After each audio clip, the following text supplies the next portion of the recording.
सुप्रभात। आज हम लोग हिंदी व्याकरण का एक महत्वपूर्ण पाठ समास पढ़ेंगे या समझेंगे। समास का जो अर्थ है उसका अर्थ है संक्षेप करना, अर्थात छोटा करना। छोटा क्या करना है? शब्दों को छोटा करना है। जैसे 10 हैं सिर जिसके, अर्थात रावण। इतना बड़ा वाक्य बोलने से अच्छा अगर बोल दिया जाए दशानन। ये दशानन बनने की जो प्रक्रिया है ये किसके द्वारा संभव हो पाई? ये संभव हो पाई है समास के कारण। अर्थात इतने बड़े वाक्य को छोटा करना, संक्षेप करना, ये क्या कहलाया? समास। समास के जो प्रकार हैं अगर उस पर बात करें तो समास मुख्य रूप से होते हैं 4 प्रकार के: अव्ययीभाव समास, तत्पुरुष समास, द्वंद्व समास और बहुव्रीहि समास।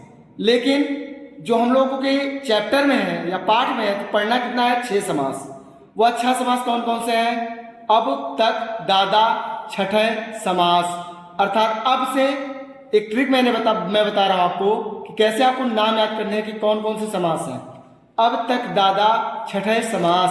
अब से अव्ययीभाव, बा से बहुव्रीहि, तक में ता और का है, तत्पुरुष, कर्मधारय, दादा, द्वंद्व और द्विगु। ये 6 समास हो गए। हम लोग बात करेंगे सबसे पहले अव्ययीभाव समास पे।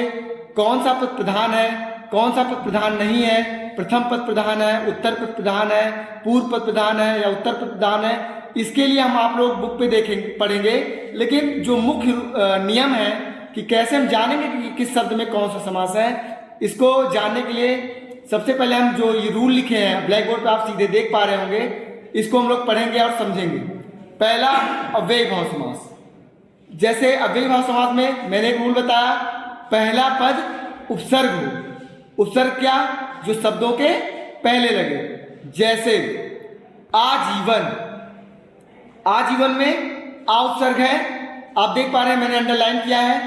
उसके बाद भरपेट। भरपेट में भर उपसर्ग है। प्रत्येक। प्रत्येक में प्रति उपसर्ग है। ऐसे ही प्रमुख, प्रा उपसर्ग है। ऐसे मतलब जिस शब्द में पहला पद उपसर्ग मिल जाए उसमें कौन सा समास होगा? अव्ययीभाव समास। फिर दूसरा रूल, शब्द दोहराए जाए। शब्द दोहराए जाए मतलब उनकी पुनरावृत्ति हो, अर्थात एक शब्द जब 2 बार लिखे जाएं तो क्या होगा? अव्ययीभाव समास।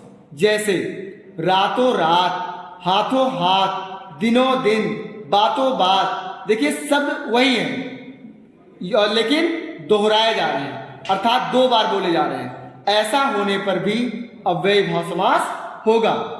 दूसरा समास तत्पुरुष समास। तत्पुरुष समास में सबसे पहले हमको केवल एक ही बात ध्यान देनी है कि उसमें कारक चिन्ह छिपे होते हैं। लेकिन कब आप बता पाएंगे? कैसे? विग्रह करने पर, अर्थात उसको तोड़ने पर, उस शब्द को तोड़ने पर जब आप क्या पाएं? कारक चिन्ह पाएं, तब उसमें होता है तत्पुरुष समास। जैसे राजपुत्र, राजा का पुत्र। अर्थात का किसका चिन्ह है? संबंध कारक, क्योंकि कर्ता ने कर्म को करण से के द्वारा, के साथ, फिर संप्रदान को के लिए, अपादान से अलग होने के अर्थ में, संबंध का के की, अधिकरण में पर, संबोधन हे भो अरे। लेकिन देखिए इसमें चिन्ह है का किसका चिन्ह है? संबंध कारक का। अर्थात राजपुत्र में हुआ कि कौन सा समास? तत्पुरुष, संबंध तत्पुरुष। ठीक ऐसे ही ब्राह्मण दान। किसको? ब्राह्मण को दान। अगर ब्राह्मण को आप दान देते हैं तो दोबारा वापस नहीं लेते हैं। अर्थात किसमें यह रूल किसका है? संप्रदान कारक का। अर्थात इसमें कौन सा समास हुआ? संप्रदान तत्पुरुष। इसी प्रकार से अन्य सभी समास, अन्य सभी कारकों से रिलेटेड या संबंधित अगर आप चिन्ह पा जाते हैं उस शब्द में, तब उसमें वह कारक और तत्पुरुष समास। जैसे मैंने अभी राजपुत्र में बताया, का चिन्ह पाने पे संबंध तत्पुरुष। ब्राह्मण दान में मैंने क्या बताया? को दान देने के अर्थ में, अर्थात संप्रदान। तो समास का क्या नाम हुआ? संप्रदान तत्पुरुष। तीसरा समास हम लोग पढ़ेंगे कर्मधारय समास। कर्मधारय समास ऐसे सब समास होते हैं जिनमें शब्दों में या विशेषण या विशेष्य हो या उपमान उपमेय हो। अगर विशेषण विशेष की बात करें तो सबसे पहले हम जानेंगे विशेषण विशेष है क्या। विशेषण जो विशेषता बताई जाए, जो विशेषता बताई जाए वह है विशेषण, और जिसकी विशेषता बताई जाए वह है विशेष। अर्थात जैसे राम लंबा लड़का है, तो लंबा क्या है, उसकी विशेषता है, अर्थात वह विशेषण है, और राम क्या है, विशेष है। ऐसे ही दूसरा शब्द आया उपमान और उपमेय, अर्थात जिसकी तुलना की जाए वह उपमेय है, और जिससे तुलना की जाए वह है उपमान। जैसे कैसे जानेंगे हम इसमें विशेषण विशेष? एग्जाम्पल के माध्यम से, उदाहरण के माध्यम से हम लोग जानते हैं। नील कमल, नील कमल, कमल कैसा है, नीला है, अर्थात कमल विशेष है, नीला इसमें क्या है, विशेषण है। अर्थात कमल की जो विशेषता बताई गई कि वह कमल कैसी है, नीली है। नील गाय, गाय की क्या विशेषता बताई गई है कि वह गाय नीली है। अर्थात जैसे उपमान उपमेय का उदाहरण अगर देखें, चंद्रमुख, मुख किसके समान, चंद्रमा के समान, तो मुख क्या है, उपमेय है, और चंद्र उपमान है। अर्थात जहां पर भी हम जिस शब्द में विशेषण विशेष या उपमान उपमेय देखते हैं उसमें होता है कर्मधारय समास। फिर से हम विशेषण विशेष और उपमान उपमेय को दोबारा बता देते हैं। क्या होता है विशेषण? विशेषण मतलब जो विशेषता बताई जाए, जो विशेषता बताई जाएगी वह है विशेषण, और जिसकी विशेषता बताई जाएगी वह है विशेष।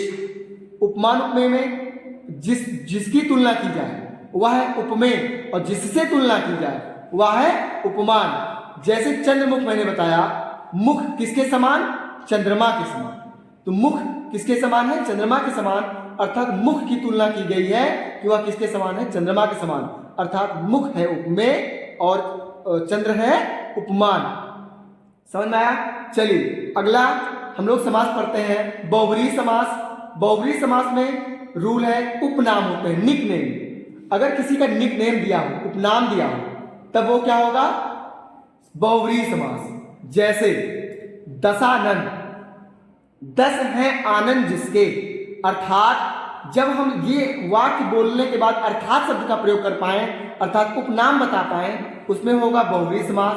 10 है सिर जिसके, अर्थात रावण, 10 है सिर जिसके अर्थात रावण, ये रावण का उपनाम है क्या, दशानन। वीड़ा पाड़ी, वीड़ा पाड़ी, पाड़ी मतलब हाथ, वीड़ा जिसके हाथ में वीड़ा हो, अर्थात सरस्वती, अर्थात ये सरस्वती का उपनाम है। लंबोदर, लंब है उदर जिसका, उदर मतलब पेट, लंबा है पेट जिसका, अर्थात गणेश, गणेश भगवान को क्या बोला जाता है, लंबोदर। ऐसे ही आप अन्य उदाहरण देख सकते हैं कि किसी का भी जो उपनाम आ जाए उसमें क्या होगा, बहुब्रीहि समास। जैसे लंबोदर, वीड़ापड़ी, दशानन, नीलकंठ, कंठ किसका कैसा है, नीला, अर्थात किसके बारे में बात की जा रही है, भगवान शंकर के बारे में। चतुर्भुज, 4 है भुजाएं जिसके, अर्थात विष्णु, अर्थात जिनका उपनाम, अर्थात देखिए जैसे दशानन, वीड़ापड़ी, लंबोदर, नीलकंठ, चतुर्भुज, ऐसे बहुत सारे जो उपनाम हैं उसके आने पर क्या होगा, बहुब्रीहि समास। ब्लैक बोर्ड पे मैंने नहीं लिखा है, लेकिन हम लोग 2 सरल समास को सुन लेते हैं। जैसे द्वंद्व, द्वंद्व मतलब होता है युद्ध, अर्थात युद्ध किनके बीच युद्ध होगा, 2 लोगों के बीच, 2 लोगों के बीच युद्ध होता है। और युद्ध कब होगा, जब आपका मन ना मिले या आप विपरीत हो, अर्थात जब 2 विपरीत लोग योजक चिन्ह से जुड़े हों। किससे, योजक चिन्ह से जुड़े हों। जैसे कि अव्ययी भाव समास के दूसरे वाले रूल में देखिए, रातों रात में एक बीच में मैंने चिन्ह लगाया, वो है योजक चिन्ह, अर्थात इसका विग्रह करने पर और शब्द का प्रयोग करें। जैसे माता पिता, एक दूसरे के विपरीत माता और पिता, माता फीमेल अर्थात स्त्रीलिंग, और पिता मेल अर्थात पुल्लिंग है, लेकिन जो जुड़े किससे हैं, योजक चिन्ह से, इसलिए इसमें हुआ द्वंद्व समास। विग्रह करने पर इसमें क्या होगा, और ऐसे ही माता पिता, भाई बहन, पति पत्नी, ऐसे ये दोनों क्या है, विपरीत हैं, जुड़े किससे हैं, योजक चिन्ह से, और इनका विग्रह करने पर और आए तब कौन सा समास, द्वंद्व समास। अगले समास में, अगर छठे समास में बात करें, द्विगु समास, जिस समास का पहला पद या पूर्व पद संख्यावाची हो, अर्थात नंबर हो, उसमें होगा द्विगु समास। जैसे चौराहा, पंचवटी, चौराहा मतलब 4 राहों का समूह, पंचवटी 5 वटों का समूह। ऐसे ही चतुर्भुज, 4 भुजा वाला, अर्थात जिसमें पहला पद त्रिभुज 3 भुजाओं वाला, जिसमें पहला पद या पूर्व पद क्या हो, नंबर हो, संख्या हो, उसमें होता है द्विगु समास। कुछ उदाहरण में आपको ऐसा लगेगा कि इसमें कर्मधारय समास भी है और बहुव्रीहि समास भी है, द्विगु समास भी है और बहुव्रीहि समास में है। जैसा कि मैंने आपको कक्षा में पहले ही बता दिया है कि जिस समास में ऐसा आपको लगे कि इसमें बहुव्रीहि समास या कर्मधारय समास भी है, बहुव्रीहि समास या द्वंद्व समास भी है, तो आप उसमें बहुव्रीहि को प्राथमिकता देंगे।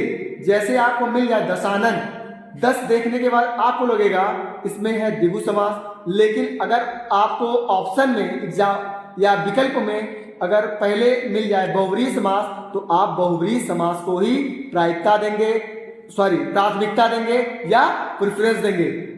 ठीक है, धन्यवाद, शुभ मध्याह्न एक बार फिर से आप लोगों को।